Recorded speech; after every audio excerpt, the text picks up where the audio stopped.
26. Okay, all right. Welcome to HortTube. My name is John Putnam. This is the garden question and answer video that I do on Sundays. You can ask gardening questions in the comment section below this video, and that's where we pick from. I think, again, I just looked, there are 26 questions from last week. So thank you guys very much for participating in the video, because without your questions, there's not a subscriber question and answer video. Normally I stand out in the garden somewhere and do this, but there's a new roof going on the house on the other side of the new native garden back here. Somebody's having a tree removed over there. There's blowers over here. It's been a lot of noise today, so I was like, I'm just going to come in the porch and do it here. The dogs are in and out, so you may see them. Griffin's already been out here for a photo opportunity for the clicker for the video here, the thumbnail for the video. Let's see. There was a Q&A, another Q&A we did this week over in the native garden, and we just went through and picked a lot of questions and comments that had been made on the first 3 videos from that native garden over there. If you want to go back and look at that Q&A, it hasn't been watched as much as some of the other videos from that area of the garden. We're going to have plants going in there this week. We're making a trip to a nursery to look at some native plants, maybe things that'll go in here, maybe not. And then what else? Yesterday, as you're watching this, by then these 2 Carex will have gone in the ground. This is Moon Falls and Ribbon Falls, and you guys have seen Feather Falls already. But I brought these 2 back from Baltimore. Was it Baltimore? Yeah, I brought them back from Baltimore, and they are very root bound. They need to go in the ground. So by the time you're watching this, they will have gone in the ground yesterday in that video. And let's see, what else do I need to say before we jump into some questions? T-shirts are 10% off through the month of February. The code here is on the screen. And we have 7 different T-shirts. Also in the same store where the T-shirts are is where you can get the tickets for the open garden. The open garden is June 20th and 21st, Friday evening, Saturday morning, or Saturday afternoon. There's going to be giveaways. We've got to have Encore Azaleas, Southern Living Plant Collection stuff. I would imagine we'll have Soil3 stuff again. We'll have maybe Pro Plugger will give us a couple more Pro Pluggers like they did last year. We have a few other things that are going to be giveaways as well. So it should be a fun time here in the garden. Plus the garden is going to be a whole lot bigger with this addition over here. So anyway, excited for that. And there have been a lot of tickets sold. So if you are planning on coming to that in June, you probably do want to get your ticket sooner than later.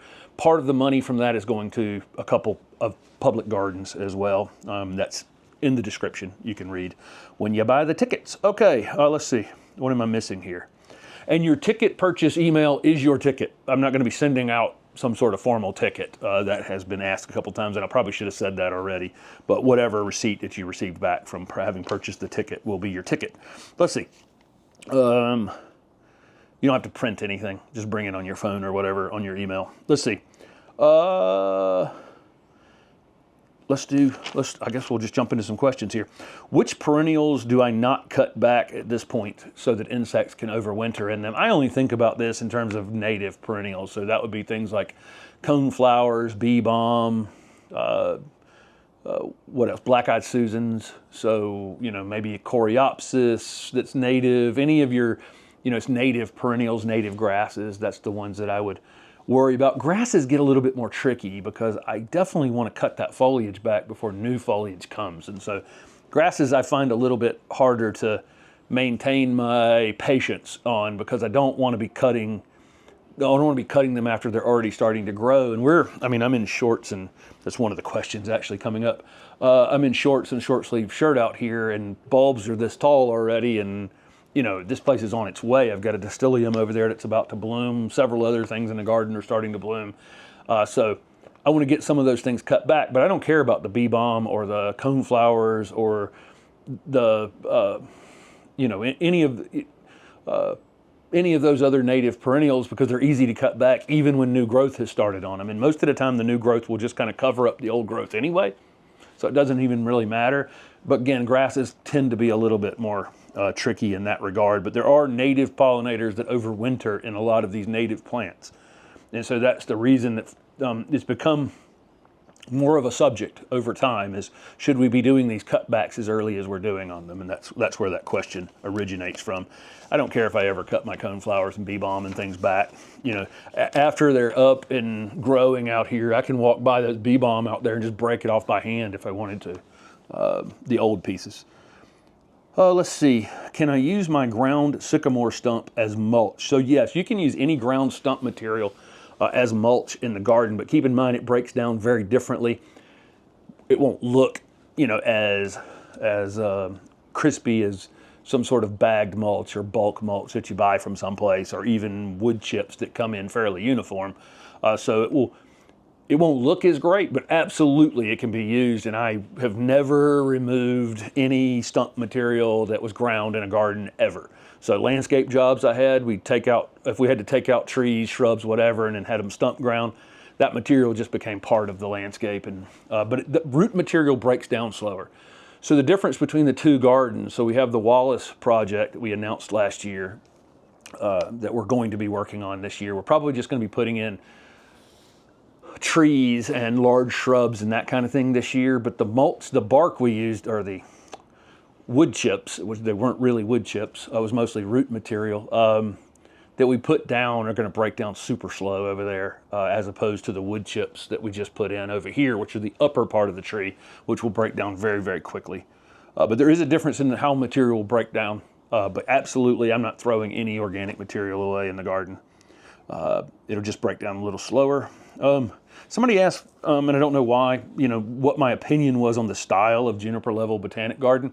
It's interesting because we have so many different styled gardens here in the triangle. I've said Duke Gardens is definitely a pleasure garden, and that's actually the way they say, that it's a pleasure garden. It's not really meant to be, it's a place to go and relax and enjoy and stroll, right? The Ralston is kind of a test garden for nurserymen and landscapers, designers, to see how plants perform here, just planted in the ground and left alone. You know, how do they survive our winters?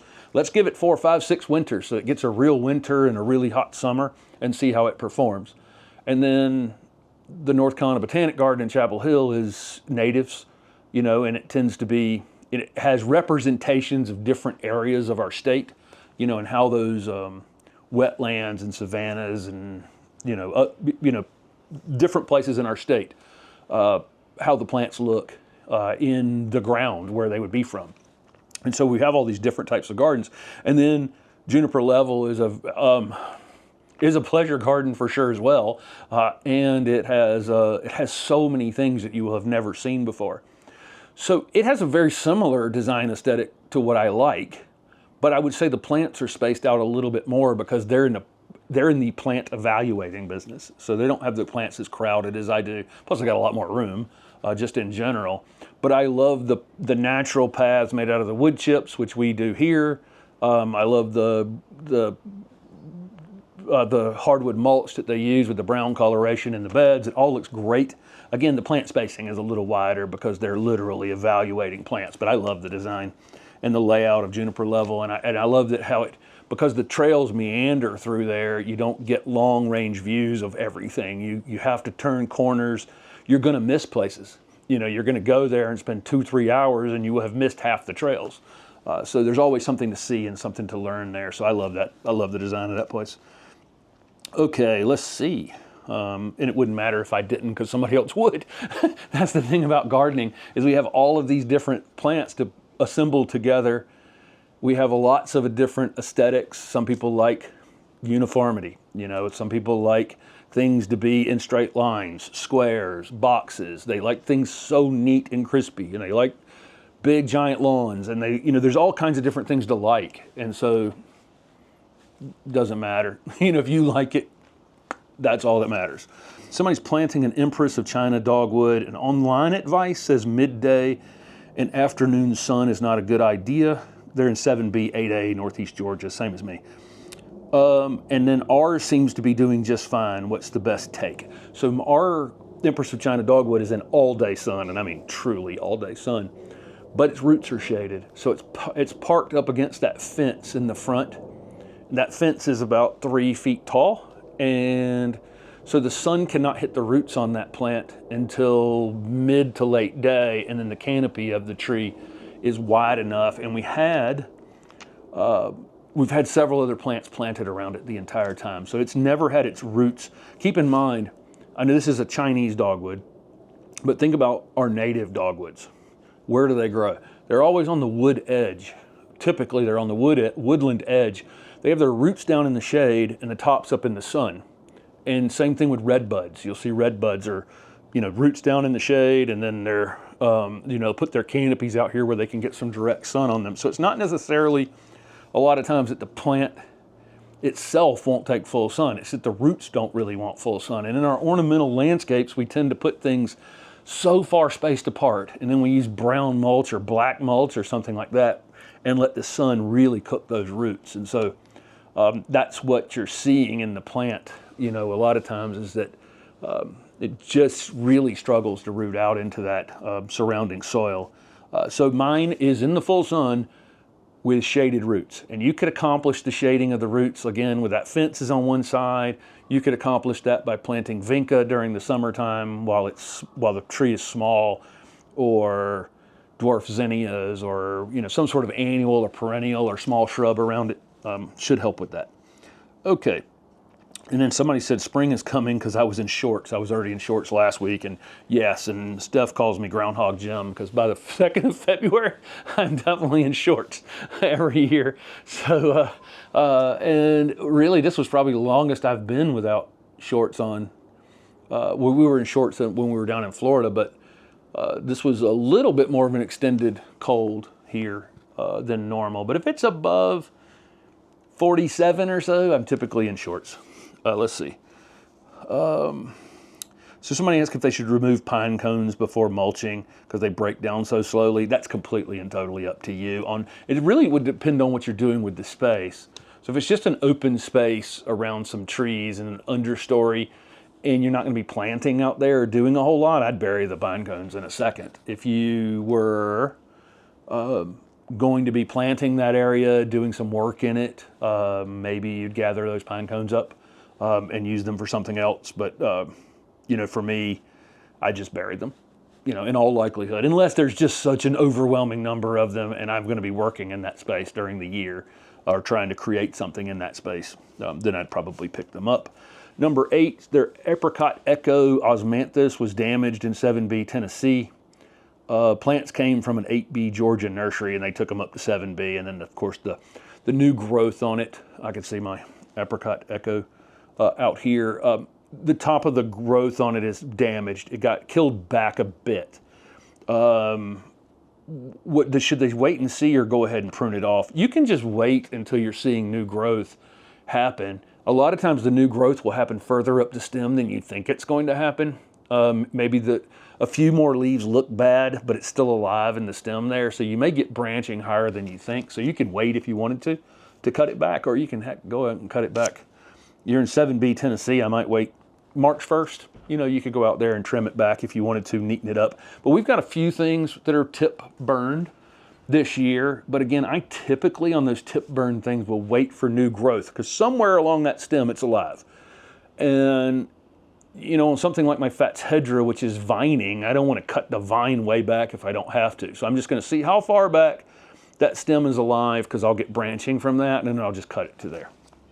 Okay. Will we put compost or mulch on top of our leaves? If you watch the Friday composting video, I put in a video that there's no difference between vegetable gardening and flower gardening for the Friday video. And in that, I just put some compost over my leaves. So any of my annual beds that have leaves in them, unless the leaves are super thick, I just put the compost right over top of it. And yes, I mulch directly over the leaves. No point in letting them lay there all winter and then cleaning them up. Now, the exception to that is if the wind is taking them and blown them up in a corner and they're this deep somewhere. That I'm going to rake out and thin them out or dispose of some or grind them up with a lawnmower or a weed eater or whatever the heck method you want to reduce the size of them somewhat or redistribute them in some way. So I'm not going to mulch over a foot of leaves with 3 or 4 more inches of mulch, and whatever's under whatever organic material's under that. you're just going to end up burying things too much. So as long as it's just a thin layer of leaves out there, I'm mulching right over the top of it. It's part of the, part of my weed control program out there, and free organic material. Okay. Can I grow something just outside of my zone? I touch on this with all kinds of questions.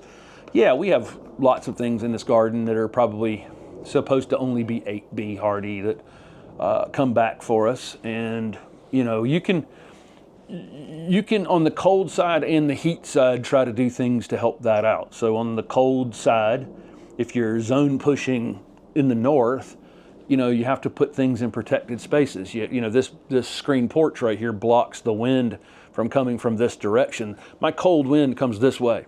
So if I put something on the other side of this wall, it's not going to be exposed to that wind.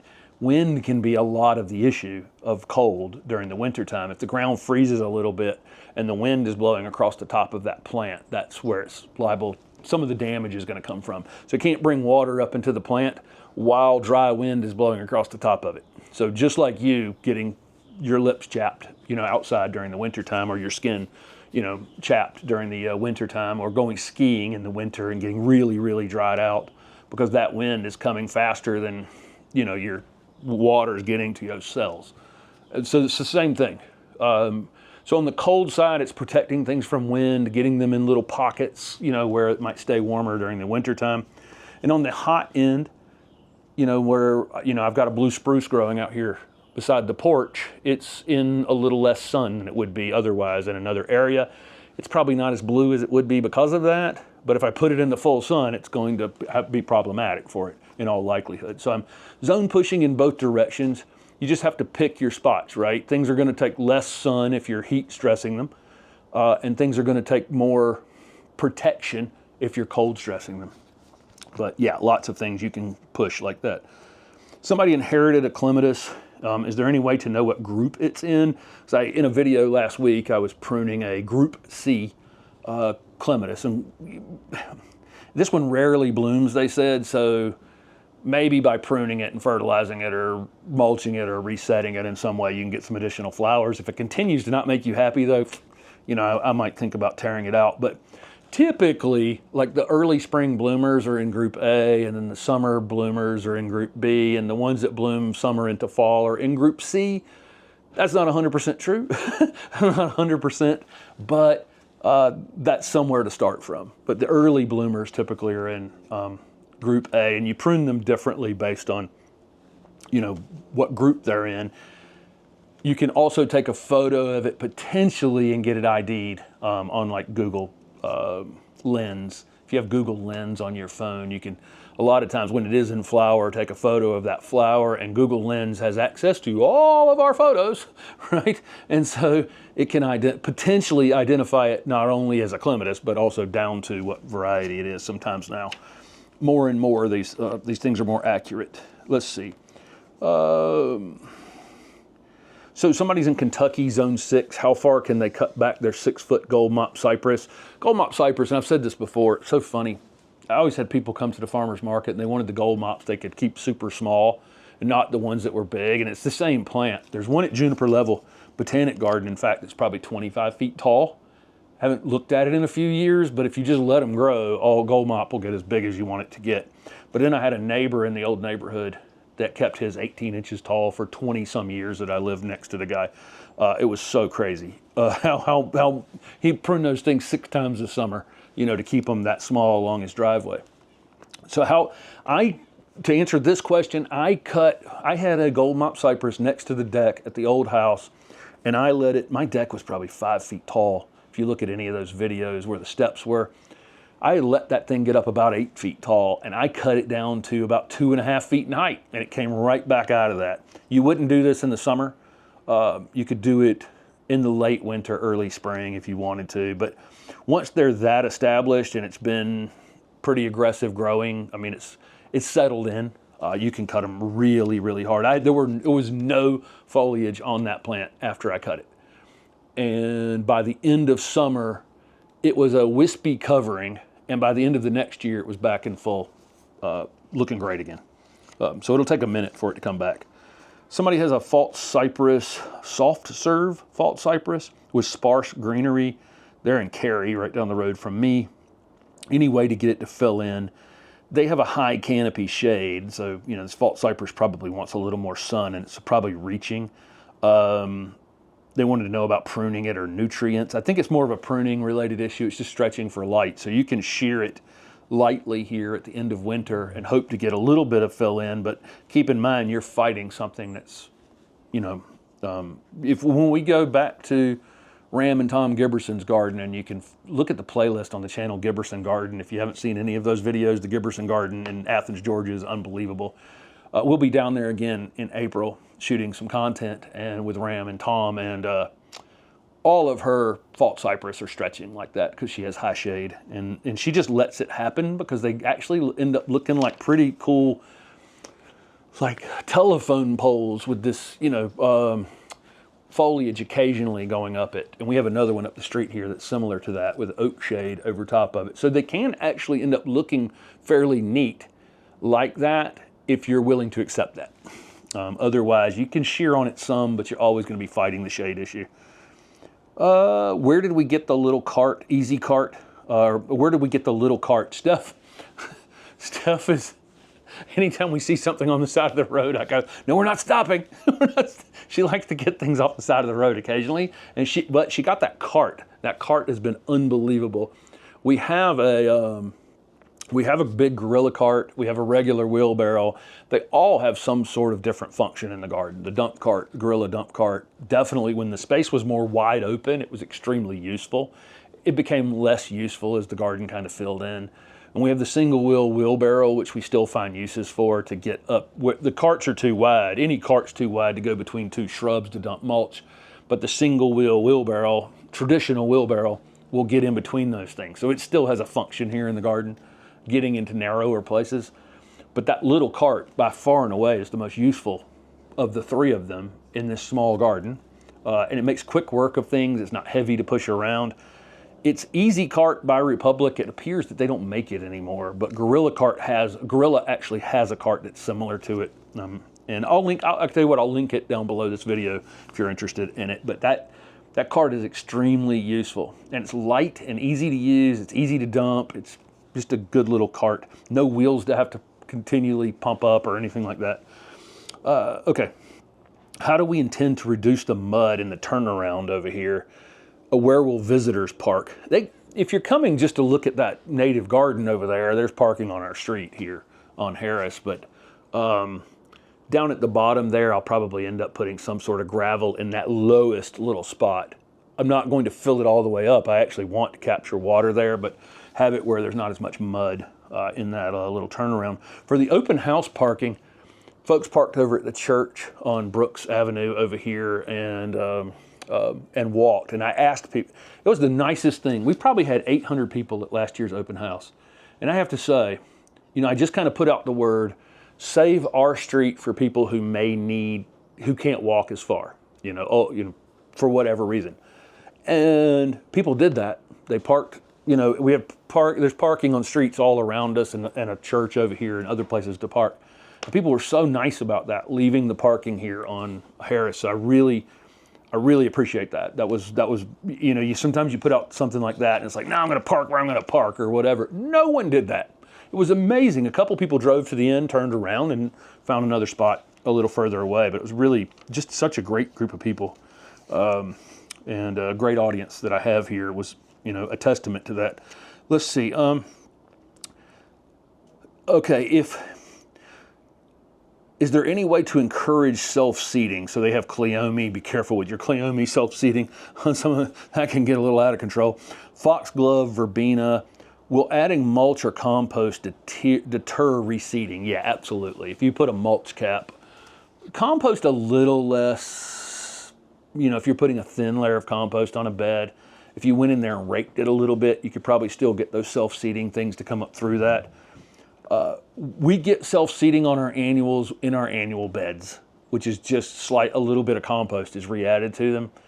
We don't really get very much self-seeding though in any of our hardwood mulch beds. That hardwood mulch definitely puts a cap over it that's less likely for seed things to come up. with some exceptions. There are some things that come up here or there and we let them come up. But yeah, you will limit the self-seeding of your annuals and perennials by using hardwood mulch. Okay, let's see. But then, of course, then you're also allowing other weeds to germinate in there as well. So all seeds will be equal at that point. Let's see. Okay, are there any plants that we keep off of film just for us to enjoy? I don't know if it's for us to enjoy, but I have a few things that I may introduce in the future that are plants that I have found, or Steph and I have discovered. So there are a few things that I just haven't talked about in that regard that maybe in the future we end up naming them or introducing them in some way. And so those things I've kept to myself a bit.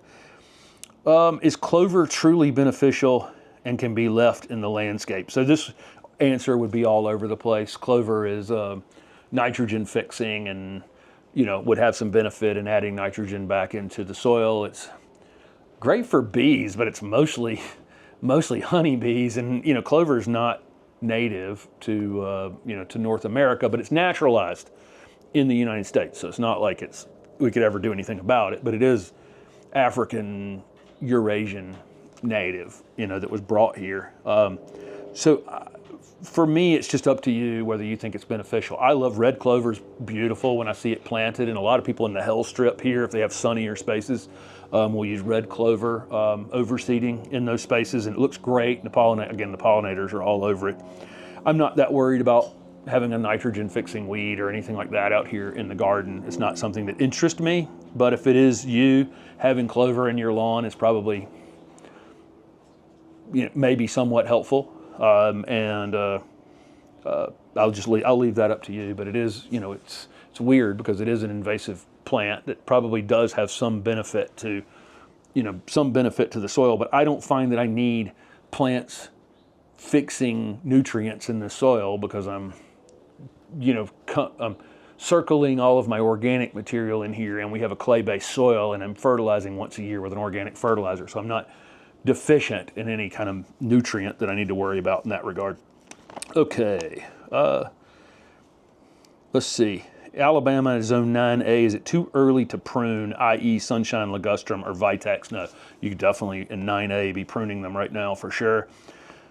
This person said, should they protect their sunshine ligustrum to keep the leaves from going brown and defoliating? Did we protect ours? I never protect mine. Maybe once every 3 years it tends to lose leaves. This time of year, guys goes, it's evergreen, but keep in mind, evergreen shrubs, they're either always losing leaves, or they lose leaves seasonally. You'll see azaleas lose leaves in the fall, get a lot of yellow interior leaves when they're setting their flower buds, for that following spring. So they're losing leaves. And then there's some plants that are like tardily deciduous where it appears they're evergreen, but when the new leaves come on them, that pushes off the old leaves. So even evergreen things are shedding. So keep that in mind. And that sunshine ligustrum about every third year decides to shed before the new leaves start, and ends up thin or without foliage on it. So that's what's happening there. I don't know. No one can tell me what causes it. I have no idea. It's just the occasional. Some of them don't do it at all. Some of them do it every year. Some of them do it whatever. I was thinking it was like heat on the roots or winter damage or whatever. I just have no idea. It's so random. I cannot figure it out. It happens in the containers too, but they flush right back out of it and look great during the growing season. So somebody has a 1/2-inch tubing on their irrigation system. What's the longest span you can use before problems set in? This is a question for an irrigation supply house, okay? You actually need to know 2 pieces of math to go along with the fact that you have 1/2-inch tubing. You need to know, the 2 things you need to know are the water PSI. So you need a PSI meter on your hose bib if you're using your hose. And then you also need how many gallons per minute of water actually comes out of it. So those are 2 measurements you need to determine how much water you can force down this tubing and how long of a span that you can actually run. And then of course, it's the tubing size plus the PSI plus the gallons per minute that math tells you how long of a span you can actually run. And so you need more information than just, I have a 1/2-inch tubing, because some people can only run a 1/2-inch piece of tubing a very short distance, and some people could run it a little bit longer. So that, you know, again, you need to know more information than that. You can use a 5-gallon bucket to determine how many gallons per minute, you know, how much water you get out of your tap. And then again, you need to measure the PSI of it as well. So there's just more information that you need for those kind of irrigation questions. Let's see. So this person's azaleas bloom, but they look like sticks. What should they do in Wilmington, North Carolina? So after they bloom this year, you can, you know, in the spring, you can just prune them. That's what they need. They need to be pruned occasionally, and azaleas are very receptive to pruning. So if they're just continually thin and continually stretching, you may have them in too much shade. So we think of azaleas as shade plants, but they can be in too much shade as well and end up being kind of thin, on the thin side. But I would definitely, after they bloom, prune them back some, just a little bit. You don't have to go crazy on them. You can just cut 1 inch off the end of every branch, and that will force new growth in the center. With repeat blooming azaleas, the fall blooming azaleas, you could probably do it again June 15th and still get your fall flowers on them. So you could do it twice to really try to fill them in before that fall flowering. Okay, somebody asked about our Clerodendrum over there. I pointed out the Clerodendrum is right on the edge. It's a non-native, but it's right on the edge of the native garden in this garden. It's an invasive, but I've only, you know, there's only a few here and there around the neighborhood, so I don't think it's not English ivy invasive or Chinese privet invasive or Mahonia or Nandina kind of invasive. It's, you know, it's much different than that, or Elaeagnus, especially invasive. But there's one here or there around the neighborhood. We're going to leave that one because the hummingbirds literally fight over it. But that one's called a Harlequin glory bower or peanut butter tree because it smells like peanut butter. It weirdly smells like peanut butter. This person was asking if we have other, they're in Florida, and he was wondering if we had other Clerodendron up here. Bleeding heart vine is a Clerodendron that we'll see up here. Again, they're non-natives. What's the other one called? This one's called Harlequin glory bower, and then there's a star glory bower. That's another one that we can grow up here in zone 7. So there are at least 3 Clerodendron species that I know of that will grow up here, and there's between 150, 300 different species within that genus, Clerodendron. Clerodendron was in the Verbenaceae or the Verbena family, and it's been moved to the Lamiaceae, which is the mint family. Lamiaceae is a big, giant family of plants that include salvia and lots of our herbs like rosemary and that kind of thing.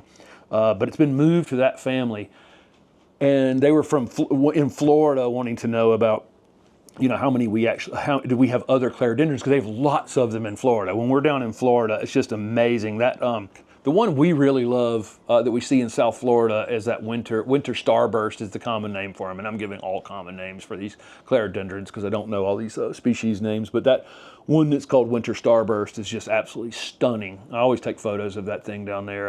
But anyway, there's a lot of Clerodendron that can be grown in the southeast, and I don't think any of them are native. I may be wrong about that, but I think most of them are not native. Let's see, or all of them are not native. Is it too early to cut back abelia in 8A, North Carolina? No, you can definitely go ahead and cut back your abelia at this point. We have some abelia pruning that we need to do out here as well. Somebody has a new Nico Blue hydrangea, and it has one branch that's 3 or 4 times bigger. Can they prune it to equal it out? Is that okay? Yeah, so I talk about that all the time. I get these questions about pruning crazy limbs on things. When you have that, just prune the thing off. You know, there's no timing related thing on that typically. Most of the time, if something is threatening the plant by, you know, being too long or sticking out too far or making it look weird or whatever, just cut that back. On a hydrangea, you can cut it back into the plant, into where there's a bud on each side. Hydrangeas have opposite buds on the stem, so you can just cut it back to one of those buds. They're probably, I don't know where this person was, but they're probably swelling already, so you can see where to cut it along the stem. Just leave those 2 buds on the side. That'll form your new branching. Okay, last one for this week, number 26 we've done this week. Let's see. Somebody's in the Delmarva Peninsula. They have a 6-year-old Cornus Florida, so our native dogwood, 8-inch caliper. It was run over by a car in the snow. It popped back up. There's no obvious cuts on it, but it is on a 10 to 15% lean now. Chances of survival, anything that they can do to help, I don't know. You can try if you wanted to stake this Vitex that's behind me back here. Needs to be staked. It's leaning against the house. It needs to be staked back this way. So you can try to put pound two things into the ground and see if you can wrench it back up a little bit without over trying, without causing any damage to it. But don't know on survival. I get these questions all the time. Something happens to something, it's time is the only thing that's going to tell us anything on this. It's amazing to me how wimpy and how tough our native dogwoods can be. I mean, there's just drop dead all over the place here and there, but I had one at the old house that I took a chainsaw, cut it down to 3 feet, and it was the prettiest dogwood in the neighborhood 3 years later. It was a 20-foot tall tree. I literally cut it down to 3 feet. And it came back out from that and was beautiful. So it was like one of the toughest trees I've ever pruned. And then if I look around here, I can show you 10 that are in the process of dying. So it's an all over the place thing. If it was happy before, hopefully it'll survive that. But sorry, I don't have better information on something like that. It's just time will tell. But be careful straightening it back up. But you may try while it's still, before it really gets going this year. It might be it's the easiest time it'll ever be to try to stand it back up. Okay, thank you guys so much for following along with the channel. You can ask gardening questions down below the video for next week. Again, t-shirts are 10% off over in the HortTube.com/store, or you can just go to HortTube.com. The store is up at the top. The store is where you'll find gift cards and t-shirts and tickets for the open garden and all those kinds of things. And thank you guys very much. See you next week.